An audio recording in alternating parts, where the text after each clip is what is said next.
Hello, मेरा नाम आनंद वर्धन है और मैं इस बार यूपीएससी 2016 में रैंक 7 हासिल की है। एक एस्पेक्ट जो एग्ज़ाम का है, जो बहुत लोग मुझसे पूछते हैं कि कोचिंग सेंटर्स का कितना रोल है और क्या ये ज़रूरी है कि हम कोचिंग करें आईएएस एग्ज़ाम को अटेम्प्ट करने के लिए। तो मेरा आंसर ये है कि coachings are not necessary, but sometimes if you have access to them, वो आपको एक डायरेक्शन दिखा सकते हैं, क्योंकि सिलेबस बहुत बड़ा है और हर साल कुछ ना कुछ पैटर्न में चेंजेस होते रहते हैं।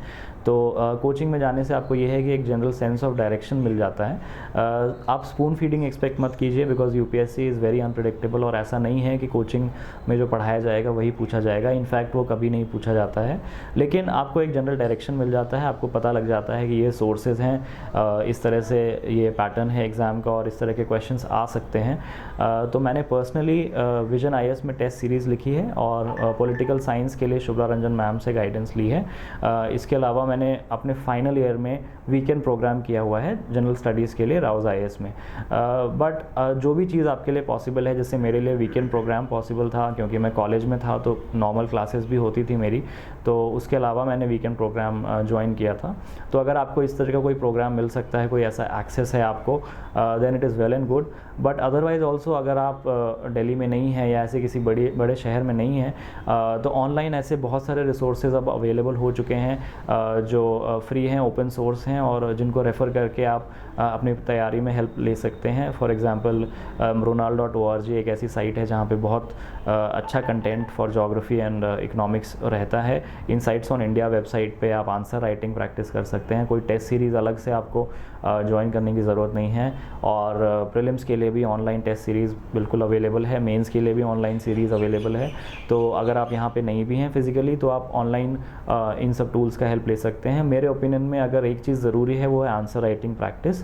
तो अगर आप कोई ऐसी टेस्ट सीरीज़ ले सकते हैं जहाँ आपकी राइटिंग प्रैक्टिस हो सके, whether it be any institute, तो आप वो टेस्ट सीरीज़ ज़रूर लीजिए, सो दैट आपकी प्रैक्टिस एग्ज़ाम एनवायरनमेंट में हो सके।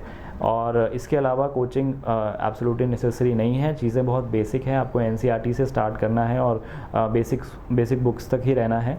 तो अगर आप सोच रहे हैं कि आप मैनेज कर सकते हैं साथ में, तो और ऐसे बहुत सारे टॉपर्स हैं जो बिना कोचिंग के भी बहुत अच्छी रैंक लेके आए हैं। इस चीज़ के अलावा दूसरी चीज़ ये है कि जो वर्किंग प्रोफेशनल्स हैं, जो लोग काम कर रहे हैं, उनके लिए डबली डिफ़िकल्ट हो जाता है वर्क और यूपीएससी साथ में मैनेज करना।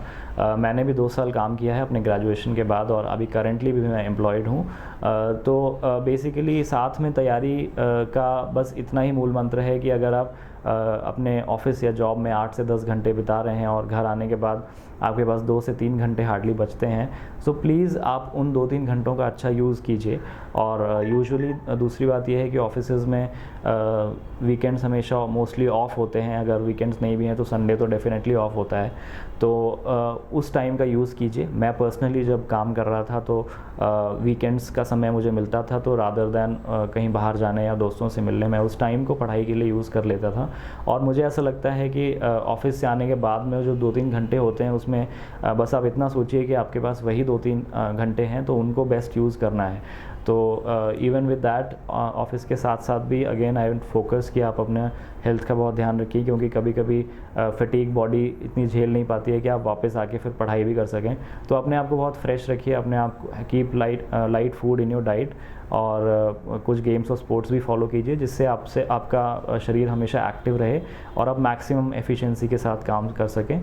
तो फॉर वर्किंग प्रोफेशनल्स ऑल्सो ऐसा ज़रूरी नहीं है कि आप जॉब क्विट करें। मैंने बीच में 1 साल के लिए जॉब क्विट की थी, लेकिन सबकी इन्वायरमेंट और सिचुएशन अलग होती है। तो जो भी आपके लिए पॉसिबल है, अगर आप जॉब नहीं छोड़ सकते हैं तो जॉब के साथ तैयारी बिल्कुल कर सकते हैं। और ऐसे बहुत सारे एग्जांपल्स हैं जो जॉब के साथ साथ जिन्होंने इस एग्ज़ाम को क्लियर किया है। तो प्लीज़ कभी ये मत सोचिए कि ये एक बायस है कि जॉब छोड़ने के बाद ही आपकी तैयारी अच्छी हो पाएगी। Over a period of time अगर आप कंसिस्टेंटली 5 to 6 आवर्स अगर दे पा रहे हैं प्रिपरेशन में, वीकेंड्स पे अगर आप थोड़ा ज़्यादा टाइम दे पा रहे हैं, तो all of it will fall into place. Slowly आपका नॉलेज बेस बिल्ड हो जाएगा और you will be able to perform very well in the exam.